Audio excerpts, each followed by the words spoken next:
Bonjour, bonsoir. Soyez le bienvenu à l'Université du Succès. Aujourd'hui est dimanche 14 juin 2026. Soyez le bienvenu à l'Université du Succès. Like, abonnez, partagez.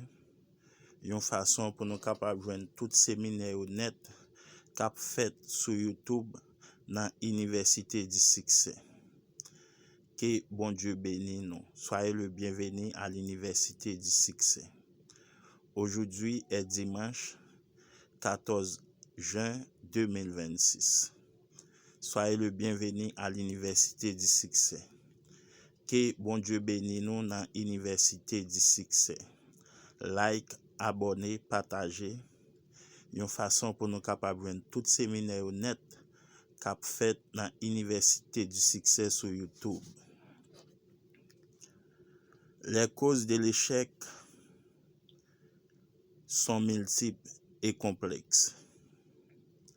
Elles ont à voir avec la culture dans laquelle nous vivons. Nos définitions des mots succès et échec, notre psychologie personnelle, mais souvent l'échec, de même que la façon de l'aborder, adoptant de formes plus courantes et plus évidentes. Nous ne sommes pas tous des savants. Nous ne sommes pas tous des saints. Nous ne sommes pas tous des psychanalystes. Nous devons affronter le monde tel qu'il se présente à nous. Il existe en termes de réactions quotidiennes 10 causes courantes d'échec. Ces 10 causes sont fondamentalement connaissez-les, éliminez-les. Ne serait-ce que quelques-unes d'entre elles et surmonter de cette façon les obstacles les plus importants qui barrent la voie au succès véritable. Personne ne peut faire le travail à votre place. Personne ne peut dégager la voie à votre place. Les autres peuvent vous aider dans votre entreprise, mais ne peuvent pas accomplir le travail qu'il vous revient d'accomplir. Le premier obstacle est l'éternelle propension à blâmer les autres. Blâmer les autres ne signifie pas s'inquiéter de ce qu'ils pensent ou possèdent au fond, mais signifie rejeter sur eux la responsabilité. La différence entre la sorcellerie et la médecine, nous confier un médecin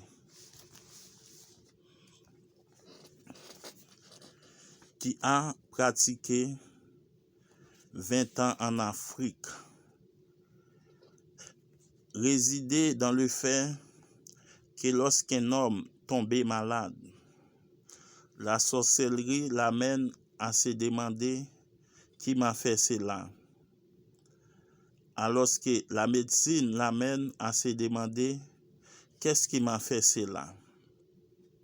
En d'autres termes, l'esprit primitif ou juvénile recherchait les causes de paix et des échecs à l'extérieur de lui-même et en vient presque toujours à poser la question qui, s'il soupçonnait un objet, il y croit animé, possédant une âme pour expliquer nos échecs et nos succès.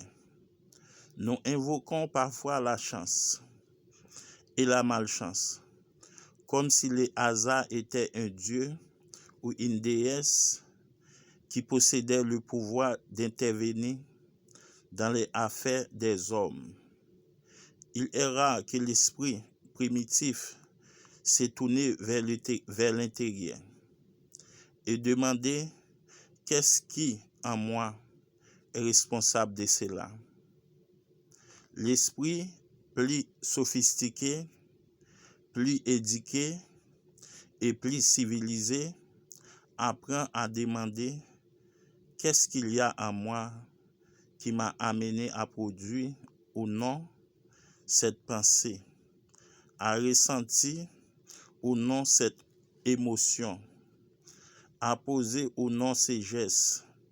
Cela dit encore aujourd'hui, seul un petit nombre d'entre nous sommes disposés à admettre sur le champ que peut-être nous avons tort.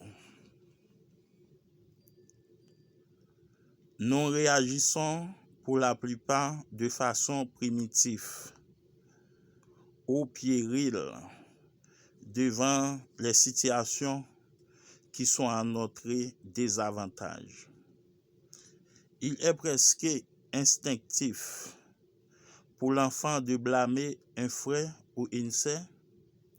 Les expressions « c'est lui qui m'a poussé à faire ces gestes » et « c'est lui qui l'a fait » sont des réactions courantes. Elles sont motivées par la peur du châtiment. Un écolier blâmera son institutrice pour ses propres déficiences d'apprentissage ou de conduite. Elle se prend toujours à moi. L'automobiliste dira que l'autre gars a commis une erreur. Le mari lancera à sa femme un « Pourquoi cherches-tu toujours à te quereller ?»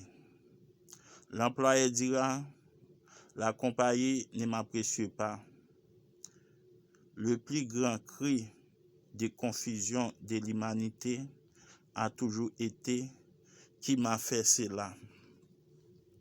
L'habitude de blâmer les autres expliquait près de la moitié de nos échecs et a pour effet de ne pas nous amener à tirer profit de nos échecs. Nous ne reconnaissons pas l'échec pour ce qu'il est et conséquemment, nous ne pouvons faire face. Nous cherchons à chercher des boucs émissaires sur lesquels nous acharner et nous perdons des jours à mener une bataille que nous ne pouvons gagner. Or, l'important est de nous battre contre nous-mêmes. Cette bataille, si nous y accordons quelques valeurs, nous amènera directement à la victoire. Le deuxième obstacle est à l'opposé du premier. Il prend la forme de cette activité qui consiste à se blâmer soi-même en privé. Du moins, comme je puis être aussi fou, quel naïf j'ai fait. Pourquoi que je me mets toujours les pieds dans les plats? Pourquoi est-ce que j'ai posé toujours les mêmes gestes qu'il ne faut pas? Quel imbécile je suis! Ces paroles ne signifient pas que nous nous prenons pour des sots ou des naïfs. Il s'agit en fait d'une manière facile et rapide de balayer un échec dont les racines sont sans doute plus profondes et qui requiert davantage de réflexion que nous sommes disposés à l'admettre. Soyez le bienvenu à l'Université du Succès. Like, abonnez, en façon pour nous capables de tout séminaire honnête sur YouTube dans l'Université du Succès.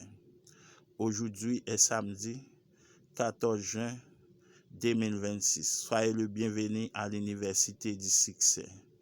Que bon Dieu bénisse nous dans l'Université du Succès. Like, abonner, partager.